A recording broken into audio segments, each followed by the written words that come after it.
Olá pessoal, então vamos dar continuidade aqui ao exemplo, ainda estou no James Ellison e vou seguir aqui para dar seguimento, tá? Então, deixa eu ver, então é isso, né? Os amigos foram lá, assistiram o filme do Tom Cruise, acharam, nossa, que jaqueta legal que ele usa de aviador, vamos lá comprar uma. E aí um dos amigos gosta da jaqueta, fala, gostei dessa, mas eu tô sem grana. O outro vai lá e compra sorrateiramente.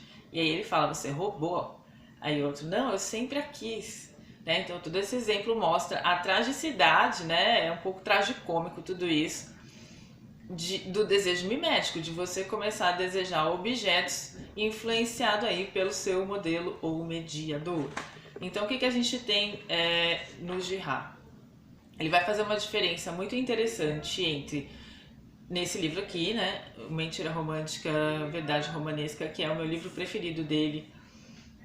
Foi um livro que me formou, né, que me trouxe uma consciência muito clara das minhas atitudes à luz dessas perspectivas, né.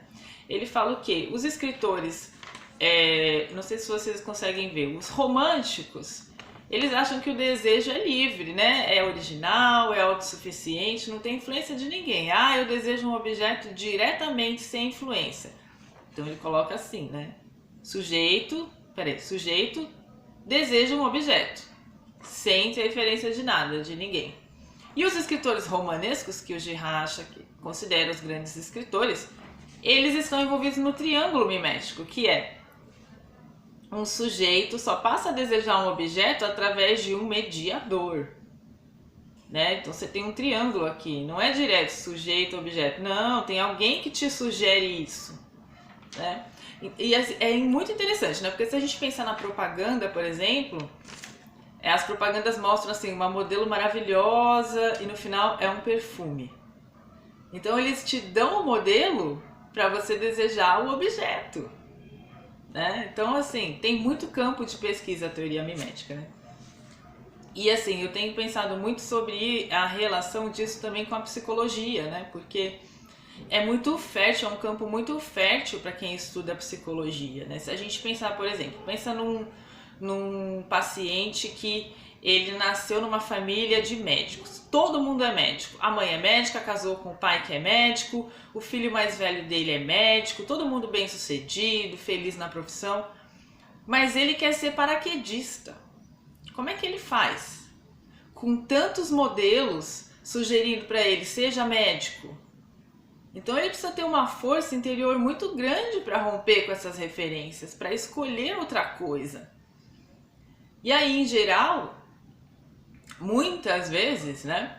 Tô falando de mim, falando de mim também, mas assim, em muitos casos, é só quando a pessoa já tá ali na crise dos 40, dos 35, que ela vai começar a revisar essas influências e falar, nossa, segui mais a minha família, mas o que eu queria não era ser médico, era ser paraquedista. Percebe? Então, assim, é muito interessante também. Isso eu tô falando assim, gente, exemplo raso, mas se a gente vai pensar em masoquismo e sadomasoquismo e em dinâmicas de mestre-escravo, que são discussões que o Jihad aprofunda aqui, aí tem um campo muito fértil para estudo. Então vamos lá. Aí então, estamos nessa sequência de que eles, né, os amigos entraram num conflito mimético, disputando o mesmo objeto, estavam aqui numa rixa, né, numa violência latente, e eles dois se unem contra um mexicano que não tinha nada a ver com a história e que acaba sendo expulso do grupo de trabalho deles, e dessa forma eles voltam a ser amigos, eles se engajam numa luta, né, numa agressão contra um inocente, e aí eles restituem a unidade do grupo, né? E aí o James tem toda uma sensibilidade incrível para falar desse processo, né? Isso é suficiente para a fase da expulsão, que restabelece a unidade do grupo. O terceiro momento, caso tenhamos a sorte de chegar até ele, é o da descoberta revelada, em itálico, né? O insight, em itálico, arduamente adquirido, que nos mostra o que estivemos fazendo o tempo todo. a descoberta de nossa cumplicidade no mecanismo de violência do bode expiatório, junto do reconhecimento de que tamanha violência tem suas raízes fincadas em nosso desejo invejoso. Isso ocorre quando, muitos anos mais tarde, começo a meditar sobre o incidente, não mais do ponto de vista das jaquetas de couro, ou das minhas habilidades como amigo fiel, ou mesmo do ponto de vista do heróico, entre aspas, espírito de companheirismo entre os jogadores, mas começo a perceber que talvez a pessoa central, isso é o mais importante, embora aparentemente a menos importante, fosse o mexicano, o bode expiatório. É a história de como o mexicano foi violentamente dispensado e como eu me deixei envolver pelo mecanismo que gerou sua expulsão. Talvez eu comece a desenvolver certa sensibilidade para perceber o tipo de mecanismo com o qual me envolvi, esforçando-me por adotar outras práticas em meu convívio, tanto no trabalho quanto em família. Porque acontece, né, gente? Tem família que escolhe um bode expiatório e aí a pessoa, depois anos de terapia, para desfazer aquela identidade que ela ganhou no seio familiar, que às vezes muitas vezes é completamente injusta, né? Começou a tocar música, espero que vocês não escutem, que não atrapalhe. Deixa eu ver o que mais. Talvez comece a me cansar. Aí já li isso aqui. O ponto por trás desse terceiro momento é a compreensão que Girard nos dá sobre o fato de que são os textos bíblicos, culminando naqueles produzidos em torno da morte e ressurreição de Jesus, que nos abrem o discernimento para que compreendamos o que realmente estamos fazendo em nossa vida social e cultural. E aqui ele está, eu acredito, né, indiretamente citando aquela frase de Jesus, que quando está crucificado, né, lá sendo crucificado, ele fala: Deus, perdoe, né, eles não sabem o que fazem. Ou seja, eles não têm consciência do quão engajados eles estão no desejo mimético e no mecanismo do bode expiatório, né, a ponto deles crucificarem o Filho de Deus. Quer dizer, se até o Filho de Deus foi vítima do mecanismo do bode expiatório, imagina nós mortais, né? E aí é uma questão de se identificar com a multidão violenta e não só com a vítima. Depois eu vou falar sobre isso. Tornando possível detectarmos a inocência de nossas vítimas e empurrando-nos para novas formas de comunhão, para longe da violência expiatória. Então eu vou reler esse trecho, tá? É muito importante, eu tô ficando desconcentrada por causa da música do vizinho aqui.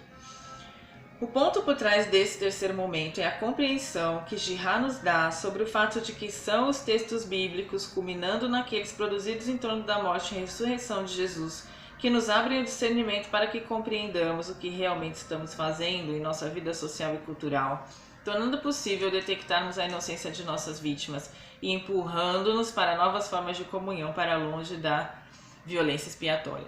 E aí, gente, é muito bonito, né? Porque eu sei que assim, tá difícil, são muitos exemplos, né? São muitas informações, mas eu vou sistematizar. Eu só gostei de começar com esse exemplo do James Ellison porque ele é muito ilustrativo. Eu sei que pode ainda estar tendo dúvidas e eu vou fazer tudo com muita calma. Eu vou explicar conceito por conceito, tá? Não se desespere. Mas assim, o que acontece? Quando a gente começa a estudar a teoria mimética, a gente começa a perceber que a gente tem tendências agressivas, tendências violentas, tendências de revidar qualquer desconforto, né? Então, por exemplo, né, eu lembro que tinha uma época da minha vida que eu odiava que alguém parasse na minha frente quando eu estivesse andando. E aí eu me vingava, eu produzia uma pequena vingança cotidiana, que era: se alguém parasse na minha frente enquanto eu estivesse andando, eu ultrapassava a pessoa e depois eu parava na frente dela. Olha isso. Então assim, a gente precisa olhar essas sombras, né? Hoje eu não faço mais isso. Então assim, por que eu fazia isso, né? Por que eu descontava essa raiva, essa violência numa pessoa que, gente, não sei por que ela parou, tem tantos motivos pra pessoa parar na sua frente, né? Isso não tem que virar um revide, uma vingança. E aí eu lembro muito daquele filme Clube da Luta, em que o Tyler Durden, ele fala assim, né? Ele tem um clube de luta, né? Ele chefia ali um clube de luta subterrâneo ali, né? Ilegal. E aí ele fala, tá dirigindo lá o grupo dele e fala assim, a lição de casa agora pra vocês é começar uma briga na rua. Porque é isso, é fácil no final começar uma briga. O difícil é parar a briga. Porque a briga tende o quê? A escalar. Então, aqui na introdução, né, do Mentira Romântica, tem uma parte que eu gosto demais, assim, dessa situação. Eu sou apaixonada por essa introdução, né? Que ele vai falar da conversão. Aí, cadê? O João César de Castro Rocha, né, professor doutor da UERJ, ele fala o seguinte: um esclarecimento importante refere-se ao conceito de conversão. No âmbito desse livro, tal conceito possui uma acepção própria e não se confunde necessariamente com o gesto religioso. Ou seja, a gente não precisa ser católico, cristão e acreditar em Deus para rever e revisar as nossas atitudes, né? E ele fala assim: no momento em que me torno consciente da natureza mimética do meu próprio desejo, e não apenas do desejo numa formulação puramente teórica, reconheço que a mentira romântica deve ser substituída pela verdade romanesca. Esse reconhecimento epistemológico importa uma atitude ética. Na medida do possível, buscarei evitar as rivalidades decorrentes do desejo mimético. Pelo menos tentarei driblar suas consequências mais sombrias, o acirramento das tensões, o confronto direto com o meu antigo modelo. Então, assim, uma vez eu estava dando aula, né, sobre isso, e aí uma aluna deu um exemplo tão interessante, né? Ela falou que assim, eram dois amigos, um era muito bom em biologia e o outro era muito bom em português. E eles ficavam ali disputando quem tirava a nota mais alta, né? E aí eles começaram, o de português começou a estudar biologia e o de biologia começou a estudar português e eles foram, né? Então, gente, essas coisas são muito cotidianas, né? Essas disputas e essas rivalidades. E a questão é como se movimentar dentro disso e não se tornar um perseguidor e um acusador, ou seja, de não descontar as nossas violências e as nossas tensões, né, que a gente cria em relacionamentos com os nossos modelos, em pessoas inocentes que não tem nada a ver com isso. E o mais importante ainda, né?